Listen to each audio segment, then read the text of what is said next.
반갑습니다. 구름책방의 김상호입니다. 안녕하세요. 김문규입니다. 오늘은 순전하게 듣기 제4부 7장 가장합시다라는 장을 같이 읽어보려고 합니다. 여기서 가장하라는 건 뭐 집안의 가부장이 되라는 이야기는 아니고 뭔가를 갑자기 뭔가를 흉내내보자, 뭐뭐인 것처럼 해보자라는 이야기죠. 근데 이 이야기가 왜 갑자기 여기 나왔냐면 이 앞서서 그런 이야기가 있었죠. 하나님께서 우리에게 해주신 것은 양철병정, 양철 인형인 우리를 실제 사람으로 바꿔주시는 것처럼 해주셨다. 그럼 이제 우리 차원에서 우리는 인간으로서 인간인 것처럼 살아가는 것이 필요하다. 이 이야기를 이제 여기서 하려는 거죠. 아직도 그 집안의 가장이 되라는 그 이야기 충격에 가시질 않아서 잊어버려. 네. 오래전에 이 책을 읽었을 때 가장합시다 이 장이 굉장히 인상적이었던 기억이 있어요. 아주 오랫동안 기억에 남았던. 왜냐하면 어려서부터 정직이라는 것에 대해서 절대적인 가치를 부여하고 살아왔던 것 같아요. 그렇게 배우고 그러다 보니까 가장하라는 말이 처음에 제목부터 되게 부정적으로 느껴졌던 것 같아요. 아닌데 그렇게 네. 하는 것처럼. 네, 가장이라는 것 자체가 위선인 것처럼 느껴져서. 예. 그런데 책을 읽다 보니까 루이스의 이 생각이 완전히 동의가 되는 거죠. 깨달아지는. 그래서 그냥 인상적이었던 장이었습니다. 방금 말씀하신 것처럼 이게 우리가 가장하면은 조금 안 좋은 의미, 부정적인 의미, 좀 속이고 숨기고 감추는 그런 의미만 있는 것처럼 여겨질 때가 많이 있죠. 네. 근데 생각해보면 좋은 의미의 가장도 있는 것 같아요. 우리가 좋은 의미의 가장과 나쁜 의미의 가장을 좀 구분해 봐야 될 것 같습니다. 네. 나쁜 의미의 가장이라고 한다면 아까 말씀드린 것처럼 부정직한 가장이 될 수 있겠죠. 흔히들 이제 그리스도인들이 위선적이다. 얼굴은 웃고 있지만 또 매일 교회에서는 사랑한다, 축복한다 이야기하지만 마음속으로는 다른 꿍꿍이가 있다. 그래서 기독교인들이 더 무섭다. 교회 다니는 것들이 더 심하다. 뭐 이런 이야기들 많이 더 듣잖아요. 똑똑하다. 네. 예전에 제 가까운 아끼는 동생 중에 말을 좀 직설적으로 하는 친구가 있었어요. 그래서 그 말에 다른 사람들이 좀 상처 입고 그 친구에 대해서 좀 안 좋은 감정을 갖고 있는 경우가 있었는데 그 친구랑 굉장히 가깝게 지내는 친구가 있었는데 그 친구는 오히려 나는 이 사람의 말하는 방식이 너무 좋다. 이 사람은 꾸밈이 없고 솔직하다 이렇게 얘기를 한 적이 있었거든요. 솔직하다. 네, 솔직하다. 그래서 저는 그 친구가 다른 친구를 감싸주려고 하는 건 맞지만 좋지만 과연 직설적으로 말하는 거, 생각나는 대로 느끼는 대로 다 모두에게 이야기하는 것이 솔직한 거라고 얘기할 수 있을까? 그게 정말 우리가 추구하는 정직일까라는 생각을 했던 경우가 있었습니다. 우리가 정말 정직하기 위해서 혹은 위선적이지 않기 위해서 그렇게 해야 하는 걸까? 다른 사람들에게 내가 느끼는 것들을 다 거르지 않고 다시 한번 생각해보지 않고 이야기하는 게 정말 솔직한 걸까? 과연 그럴까요? 그러니까 요새 그런 얘기들 많잖아요. 뭐 돌직구니 뭐 날카롭게 뭔가를 던지는 걸 보고서 박수치고 좋아하고 막 하는데 사실 그건 개인적으로 생각하기에는 뭐 그 후배분한테 하는 이야기는 아니지만 그냥 예의 없는 거 같은데 예. 다른 사람의 흠 찾아내고 잘 못하는 거 지적하면서 막 공개적으로 드러내버리는 거, 숨기고 싶은 거 드러내는 것은 그냥 품위 없는 행동인 거지. 그게 뭐 솔직해야 되니까 정직해야 되니까 무조건 다 드러내야 된다 그런 얘기는 아닌 것 같아요. 네, 제가 아주 또 좋아하는 아주 좋아하는 목사님이 계신데 목사님은 음식을 드시고 맛이 없으면 맛이 없다고 바로 말씀을 하세요. 그러면 난 안 그런데. 제자들이 뭐 예를 들어서 수련회 가서 음식을 만들었는데 힘들게 만들었는데 맛이 없다고 말씀하시면 제자들이 이제 상처를 받겠죠. 물론 그런 게 이제 통용될 정도로 친하니까 장난스럽게 하는 거긴 한데 그건 과연 솔직한 걸까? 아내가 만약에 맛있는 음식을 만들어 왔는데 힘들게 만들어 왔는데 목사님은 또 마침 목사님이신 목사님은 맛없다고 말씀하실 거세요? 아내가 있었으면 좋겠는데요. 그럼 다음 날부터 밥 안 해주죠. 이제 네. 그렇게 얘기하면 큰일 납니다. 요새. 밥은 근데 해주는 게 아니라 목사님이 하셔야 되는 네. 해줄 거라고 기대하는 것 어디까지 갈 거야? 아주 그간무도한 그러니까 때로는 가장이 필요한 경우들이 있다는 거죠. 그럴 때는 좀 더 친절하게 말해줄 수 있는 정말 맛있는 것처럼 먹어줄 수 있는 그런 것들이 필요할 수가 있다는 거죠. 맛있는 것처럼 먹다 보면 또 맛있을 수는 없을까요? 아니면 조용히 뭐 라면 스프를 넣는다든지 MSG를 넣는다든지 해서 맛을 맞춰 먹으면 되지. 그걸 뭐. 근데 여기서 이제 이야기하고 있는 건 이제 가장하라는 얘기를 저는 들었을 때 어떤 게 떠올랐냐면 뭔가를 숨기고 감추고 속여라 이런 것보다는 그렇게 되어가기 위해서 애써가라라는 그런 말처럼 저는 들렸어요. 우리가 하나님의 자녀인 것처럼 가장하며 살아라라는 그 이야기는 정말 그렇게 애써 보면 그러다 보면 정말로 그렇게 되는 것이 우리에게 아주 자연스러워지고 그냥 저절로 이제 나중에 생각하지 않더라도 그런 식으로 반응하게 되고 그런 일들이 일어나게 된다는 이야기는 아니었나 저는 뭐 그렇게 생각을 해봤습니다. 우리가 집에서 굳이 맛 평론회를 할 필요는 없잖아요. 네, 이 방송이 다 망쳐놨어요. 예능이. 네. 어머니든 아니면 동생이든 누군가 사랑하는 사람이 저를 위해서 밥을 줬으면 고맙게 먹고 그렇죠. 예, 네. 맛이 없어도 맛있게 먹도록 최선을 다해서 그렇죠. 노력하면 그 고마운 분들이 얼마나 또 기쁘게. 근데 가끔 이제 네. 이걸 내가 계속 먹다가는 탈날 것 같은 것들이 가끔씩 있긴 해요. 네. 물론 교회에 가면 사람들이 와가지고 친한 척하고 또 밝게 웃으려고 약간 얼굴도 험상궂게 생긴 저 같은 사람이 와가지고 밝게 웃으면서 친한 척하면 저 사람 좀 위선적이다라고 생각할 수도 있겠지만 또 한편으로는 저런 사람도 저렇게 애쓰는구나, 나한테 친절하게 대하기 위해서, 나랑 친해지기 위해서 그렇게 생각해 줄 수도 있는 것 같아요. 사실은 굉장히 많은 사람들이, 교회에 많은 사람들, 하나님을 믿고 있는 많은 사람들이 위선적이기보다는 그렇게 친절한 사람들을 노력하고 있는 게 아닐까. 맞습니다. 맞습니다. 책에서 루이스는 또 이렇게 우리가 친절한 사람으로 아니면 하나님의 아들인 것처럼, 하나님을 사랑하는 사람인 것처럼 행동하는 그 가장이 혹시 그냥 정신승리, 아무런 효과가 없는데 효과가 있는 척, 몸은 진짜 막 말라서 비틀어지고 있는데 나는 더 건강해지고 있어 라고 생각하는 그런 세뇌가 아니냐고 묻는 사람들이 있다고 이야기하고 있습니다.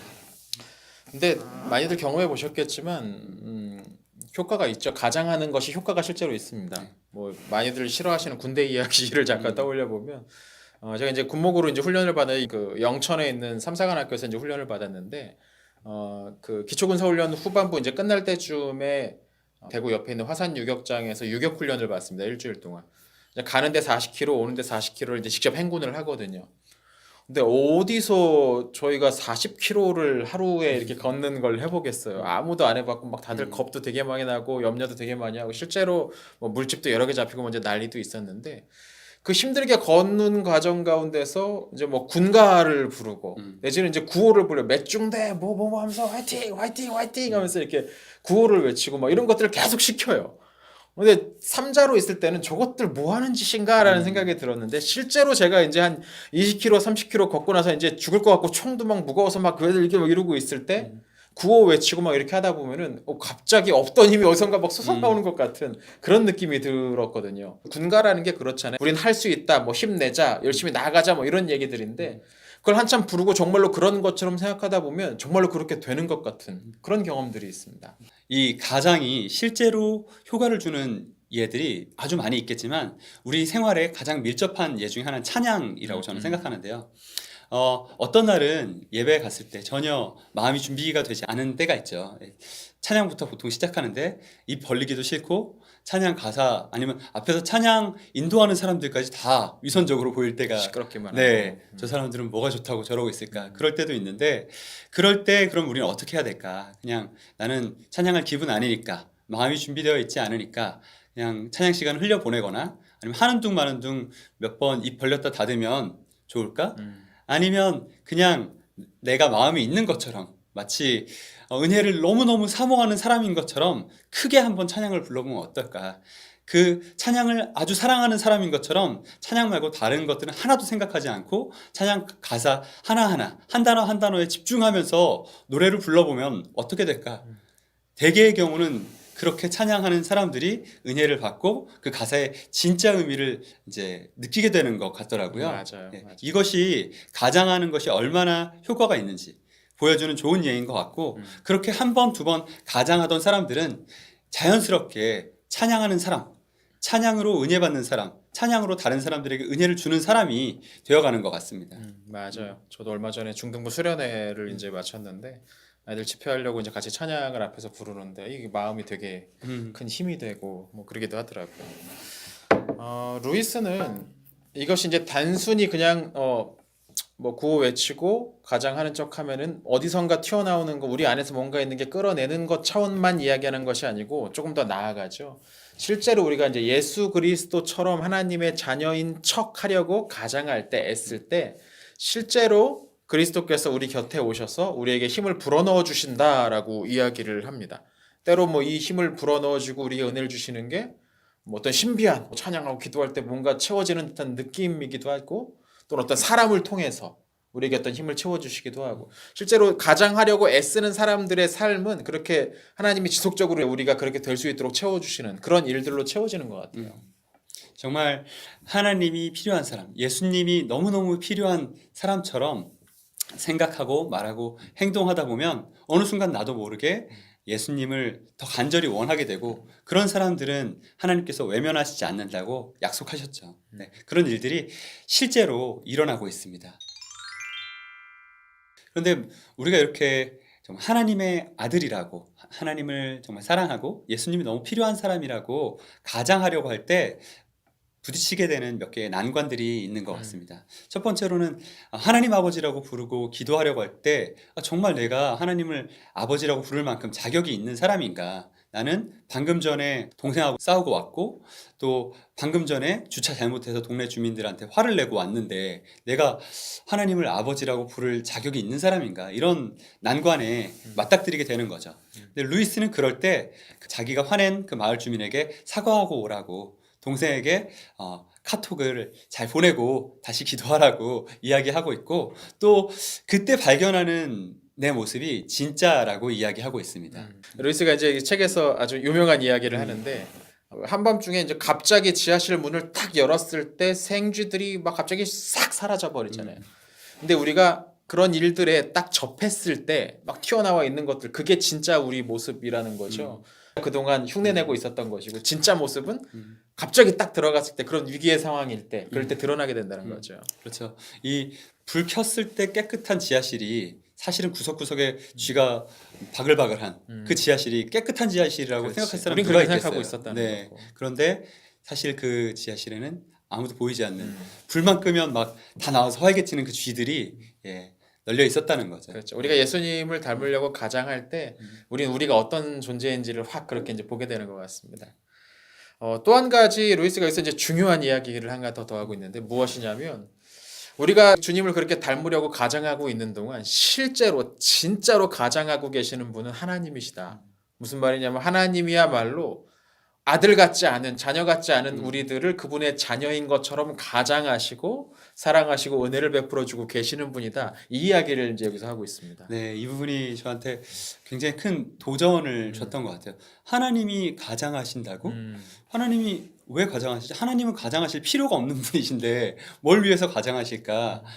잘 납득이 안 됐었는데 곰곰이 생각해 보니까 저한테는 사실 하나님 아들이 될 자격이 전혀 없는 거예요. 제 아내는 정말 부정직의 쥐, 또 위선의 쥐, 또 욕심의 쥐, 탐욕의 쥐, 뭐 이런 것들이 우글우글 하고 있는데도 하나님은 마치 제가 예수님의 피로 깨끗이 씻김 받은 예수님 같은 자녀라고 생각하고 이미 사랑스럽게 된 것처럼 네, 그렇게 생각하고 저를 아껴주시고 저를 사랑의 눈으로 바라보시고 제 기도가 마치 이 세상의 유일한 소리인 것처럼 들어주시는 그런 분이라는 거잖아요. 그 말씀이 저한테는 큰 도전이 됐고 또 제가 더욱 하나님의 아들답게 살아가는 그 가장을 열심히 해야겠다라고 생각하게 되는 계기였습니다.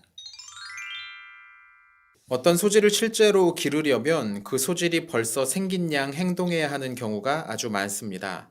그래서 아이들의 놀이가 그토록 중요한 것입니다.